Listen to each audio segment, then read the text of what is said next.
Hai guys, ni cara mendapatkan Robling di Bloxworld. Okey, yang pertama boleh mendapatkan Robling dari spin ni. Okey, yang kedua boleh download game dari sini. Tak kisah game apa-apa. Okey, yang ketiga boleh tekan sini, tekan di start, tekan sini.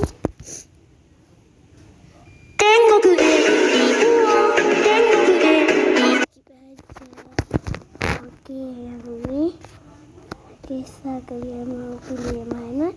Okey, pilih saja. Contohnya ni. Okey. Selamat kalian dapat. Okey. Yang ketiga kalian boleh pergi sini. Okey, lepas tu pergi sini. Kalian boleh buat sudah banyak quest sini. Okey, yang keberapa kan ada tombol di sini.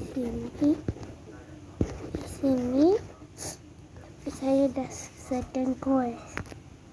Jadi okey dah. Okey. Sekejap saya. Okey, yang keberapa boleh buat video di sini. Okey. Sekian itu ceritanya. Bye. Terima kasih sudah menonton.